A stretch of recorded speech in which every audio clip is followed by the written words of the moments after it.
আলহামদুলিল্লাহ, ইসলামী ছাত্র আন্দোলন বাংলাদেশ ঢাকা বিশ্ববিদ্যালয় ছাত্র সংসদে তারা নির্বাচনের জন্য পূর্ণাঙ্গ প্যানেল আমরা ঘোষণা করেছি এবং এই প্যানেলে ভিপি হিসেবে নির্বাচন করবে ইসলামী ছাত্র আন্দোলন বাংলাদেশ ঢাকা বিশ্ববিদ্যালয়ের সাবেক সভাপতি ইয়াসিন আরাফাত।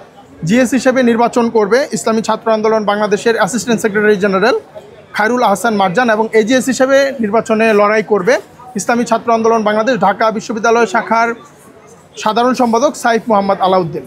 এবং আমাদের পূর্ণাঙ্গ প্যানেল আজকে আমরা ঘোষণা করেছি, 28 সদস্য বিশিষ্ট যে প্যানেল রয়েছে পূর্ণাঙ্গ প্যানেলই আজকে আমরা ঘোষণা করেছি। নির্বাচন কমিশনের কাছে আমাদের প্রত্যাশা, আমরা ইতিমধ্যেই লক্ষ্য করেছি যে ডাকসু নির্বাচনকে বানচাল করার জন্য বিভিন্ন পক্ষ বিভিন্ন মহল ক্যাম্পাসকে অস্থিতিশীল করার পায়তারা করছে, চেষ্টা করছে। এখানে একটি সুষ্ঠু পরিবেশ যেন বজায় থাকে, একটি লেভেল প্লেইং ফিল্ড যেন আমরা পাই, এখানে অস্থিতিশীল কোনো পরিবেশ যেন না থাকে এবং অস্থিতিশীলতা তৈরি হয় এমন কোনো পরিবেশ উদ্বুদ্ধ হতে ক্যাম্পাসের প্রশাসন যারা রয়েছে তারা যেন না দেয়, এই ব্যাপারে আমাদের আহ্বান থাকবে।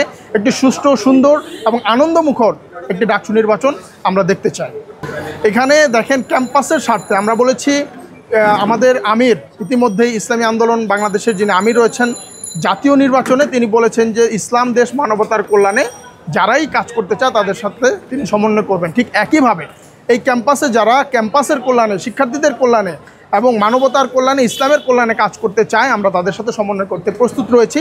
আমাদের আলোচনার দরজা খোলা আছে। আমরা বেশ কিছু সংগঠন ইতিমধ্যে আমাদেরকে নক করেছে, আমাদের আলাপ আলোচনা জারি আছে।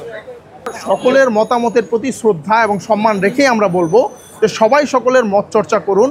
ক্যাম্পাস সকলের মুক্ত মত চর্চার একটি উন্মুক্ত প্রাঙ্গণ, কিন্তু এটাকে ব্যবহার করে যেন ক্যাম্পাসকে অস্থিতিশীল করা না হয়। এবং আমরা বলেছি 71 প্রশ্নে নিজেদের স্বচ্ছতা বজায় রেখে এবং ক্যাম্পাসে যেন কোনো ধরনের অস্থিতিশীলতা সৃষ্টি না হয়, এই জায়গাটা আমাদের সকলেরই খেয়াল রাখতে হবে, সকলেরই আমাদের সচেতন থাকতে হবে। এবং এখানে যেই অনভিপ্রেত এবং বিভ্রান্তিমূলক যে স্লোগান দেওয়া হয়েছে এগুলো আমরা সমর্থন করি না। আমরা উভয় পক্ষকেই সহনশীল এবং দায়িত্বশীল আচরণ করার আহ্বান জানাই।